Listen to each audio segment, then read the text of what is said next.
Welcome back, survivors. So we got some good news. Console update 6. Some big things happening. Now guys, don't ask me about Alpha 15. Console's not technically getting Alpha 15 as a whole. It's getting portions and stuff that console can take, and it's taken a while to port. But we have gotten two big things this time around that we're going to be talking about. We got the dynamic difficulty for the Hordes, so the Horde Knights will be the same as on Alpha 15. And they've also finally put in the ability to enter in the exact number of things you want to make. No more holding the button over, no more making multiples of 10, none of that. So we're past that. But anyways, the patch notes were released this morning. What they've introduced is the journal. What it does is it collects in-game tips and experience as a player progresses through the game, acting as both an explanation of game mechanics and as a chronology of player experiences. And I know I said that wrong. The journal is a primary page available via the window paging button at the top of the screen via the radial menu. So you'll see it as an extra menu now, and when you hold the button down to get all the menus, you'll see it in there. And the dynamic Blood Moon Horde difficulty. This is a big thing. The Horde Knights used to be just throw a couple zombies at you. There's your Horde Knight, right? Those days are over. That's done. No more of that now. And this is a big change, and it brings a little more difficulty to the game. So what you need to do now on Horde Knight, the system automatically adjusts the difficulty of the Horde that a player gets on Horde Knight to offer a challenge better suited to them. Difficulty is determined by the following factors. How long the player has lived without a death. So the longer you live, the harder Hordes you're going to get. The level of the player. The higher your level, the harder Horde you're going to get. The game difficulty settings, obviously, that doesn't change. And how many players are in a group. So let's say you are on multiplayer. If you were all to separate, you would all get very small hordes. But if you were all to get together in one horde base, you'd get an absolutely humongous horde, like probably the max limit that the console can offer. So keep that in mind. If you're on multiplayer, don't separate, get together and do Horde Nights. Another note as well here too, the Horde will keep coming until dawn breaks. So you won't just get like a couple zombies and that's it, they'll just keep coming. The player will clear the real Horde at some point, but will continue to get a zombie or two for the duration of the night. So basically how that works, the same as on Alpha 15, is you'll get a whole ton of zombies, and then if you're good enough to clear those zombies that you were slated to get, it'll keep throwing zombies at you. Well, not a huge amount, but you'll still get a trickle amount of zombies until the sun comes up.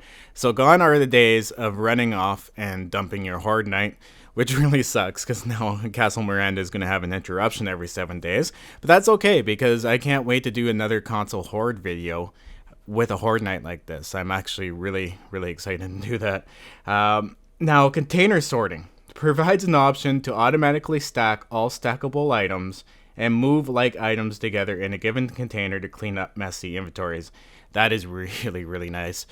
So it has the auto sort stuff that you see in Alpha 15. They also did mention players can also now use a handy UI pop-up to quickly modify the number of items they want to craft, select, and move around. Oh, that is so nice. Thank God for adding that. And they've added a whole bunch of little bug fixes and stuff here. Fixed a bug that prevented the yucca plant resource from being harvested from yucca plants. That's a big that's a big thing. A lot of people have complained on my videos about that, so I'm glad that they finally fixed that. It was you guys were right. You couldn't do the yucca juice on console, but they have fixed that, rest assured. They fixed an issue that would prevent pistols from being returned to the inventory once they were dropped, being able to pick them up, basically. Fixed an issue that World Gen would sometimes cause POIs to spawn over ravines. That's awesome, I never got to see that. But that'll only get fixed on new map gens. So remember, any generation fix, it only applies to the new maps on PC and on console. Fixed an issue that would cause spikes placed too closely beneath stairs to damage a player climbing those stairs. Thank God. Fixed an issue that would prevent players from consuming water from natural sources unless they're almost submerged in them. Okay. Alright, that makes sense. Fixed an issue that would cause harvested crops not to stack with the existing stacks of those crops in the tool belt. I've actually noticed that as well too. I'm like, why do I have 2 stacks of this? Fixed an issue that would cause an auger to fall through the ground when dropped. That sucked. Same with the... Oh, here we go. Fixed an issue that would cause the ground to disappear when a player was placing or removing blocks. That one I'm a little suspicious of. That one's been around for such a long time. You know when you get those weird land glitches where the ground just kind of goes to nothingness and you can see everywhere? I wonder if that's what that is. Fixed an issue that would cause a pipe bomb to fall at the player's feet if they would try to throw it. That's awesome. Don't fix that. That was awesome. Fixed an issue that would cause the Blood Moon zombies to run back and forth between the host and the clients on the map if they were in different areas of the map. That's funny. Wow, the zombies would actually torque across the map towards two different players. That's amazing. I never heard of that one, though. Fixed an issue that was allowing items to be dropped in the walls, rendering them irretrievable. I had that happen, actually, with my mini bike frame. It popped into a wall, and I'm like, what the hell? And I had to destroy the wall to get the mini bike frame back. Fixed an issue that was preventing the collect item prompt from appearing on the dropped stone shovel. They actually had that same problem in Alpha 15 as well, too. They just recently fixed. Performance issues that would occur when a player would use their mouse or their buttons to scroll through in-game menus. Here we go. Fix an issue that would occasionally cause large quantities of player-placed blocks to become invisible in player-made caverns. That's a new one. That's one I haven't heard of either. Fixed an issue that was preventing the distance between players being updated when they're in the player tab. And one that would allow players to upgrade and destroy blocks simultaneously. And fixed an issue that would occasionally cause airdrops to freeze in midair. Haha, I actually have a video of that where I came up on an airdrop and I'm like, what the hell? Why is it up in the middle of the air? So that's cool. Even one of my screenshots, actually, the problem screenshots from last weekend, has one of those airdrops stuck up in the air. I thought that was a nice little Easter egg, and it's funny that they fixed it this time around. Fixed an issue that would cause the ammo count to disappear after respawning while wielding a weapon. That would be confusing.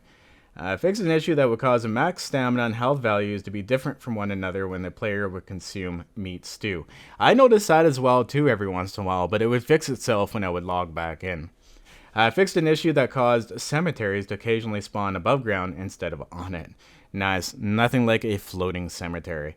Fixed an issue that would cause the player catching fire sound effect to persist whenever the player caught fire. Wow, that would be really annoying. Fixed an issue that was preventing the achievement playing Doctor from unlocking for players in non-English languages. Obviously, never an issue.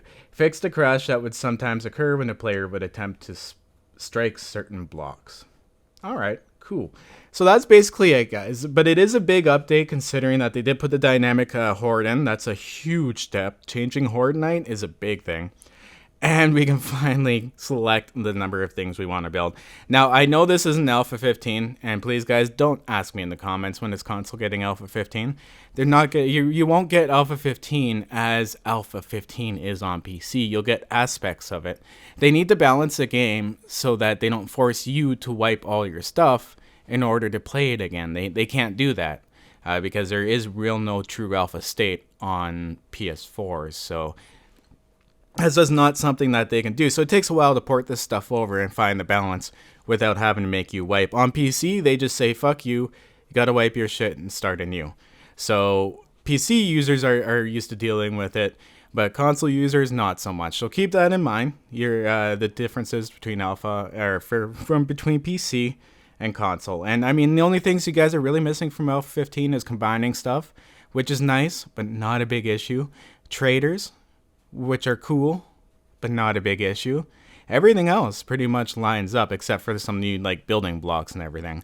But that, even in itself, is about to change with Alpha 16 on PC. So it should be interesting to see if they even bother translating a lot of it before they do the new Alpha 16 stuff. But anyways, guys, I've gone on long enough. I want to say thank you for coming and checking on another video. This should drop by either this Tuesday, because they submitted it, or if it doesn't drop tonight, it should drop by next Tuesday. So as usual, stay classy, always back up those game saves, and I'll see you in the next episode. Have a good one, guys. Peace. Hit it, you dirty hippies. Let's nail this rally free, motherfucker.